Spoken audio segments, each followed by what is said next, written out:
fellas. Music. Andy, we're moving towards the final day. We certainly are. For the planet. I didn't mean anything here. Yeah. I don't know if people know. Your evil doomsday machine. Yeah, no, this is a bittersweet time. Bitter because no one wants to see you go. Sweet because it gives us an opportunity to look at a lot of the really great stuff that you've done here on the program. And I think we've been doing this. Let's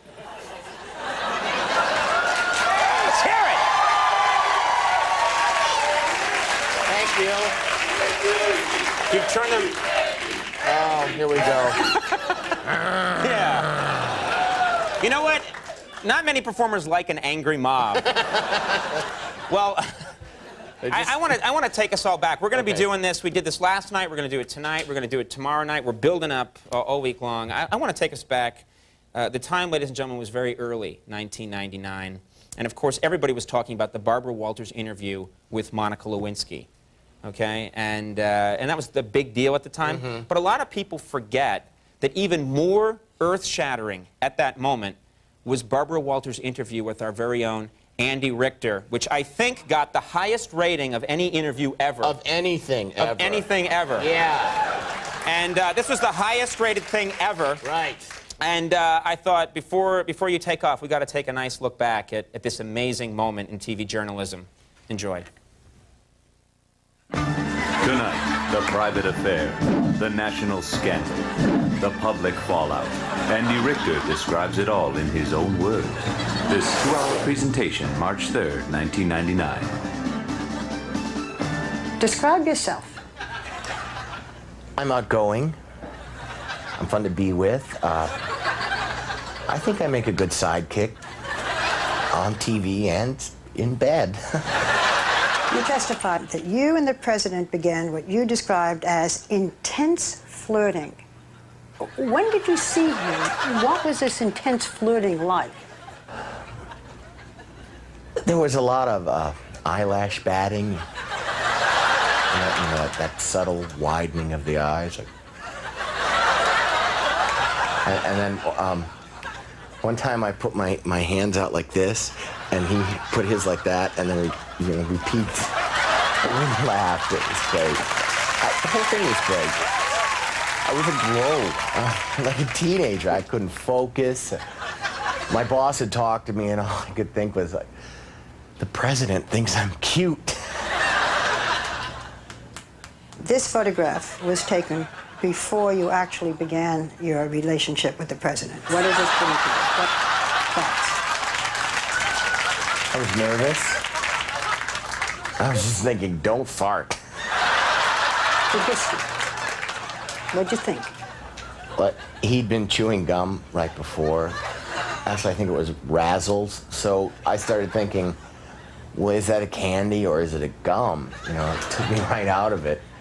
Just broke the mood for me. I mean, what is it? What do you think? No, forget it. It doesn't matter. How did it become so intimate so quickly? I just looked at him and I said, listen, you're a grown man, I'm a grown man, let's get it on, you know.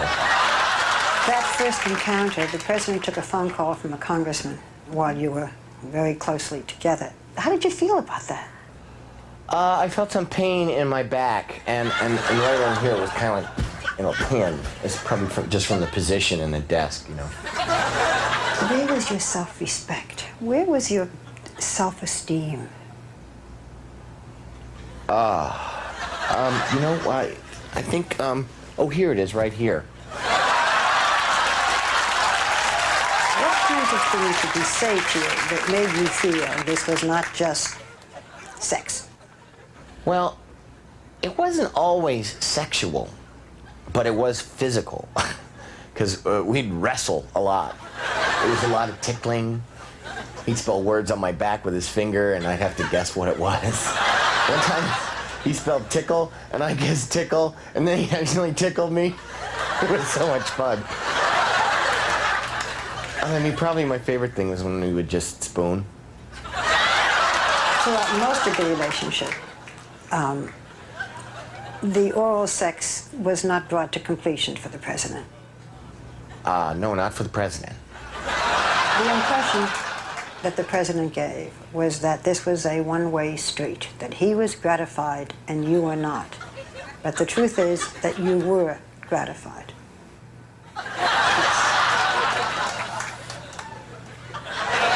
Sometimes you did what you call phone sex. A lot of people don't know what phone sex is. Well, yeah, that's literally having sex with a phone. Why don't you leave him alone and just get on with your life? I think Jewel said it best. My hands are small, I know, but they're not yours. They are my own. Hello? Jewel? You know Jewel? All right, forget it. Look, sorry I'm not quoting the Andrews sisters or Og the Caveman. Why do you think he needed you?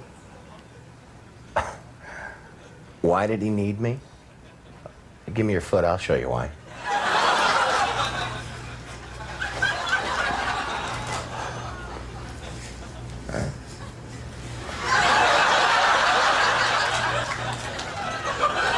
As we talk now, today, is there anything you're afraid of?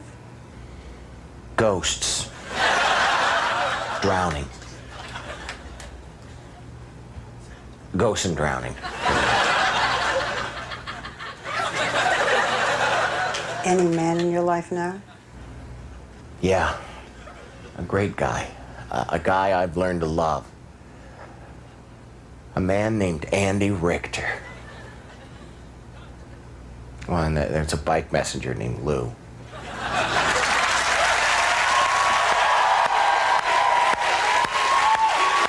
Going well with Lou? All right, everybody. We'll take a little break. When we come back, William Shatner going to be joining us.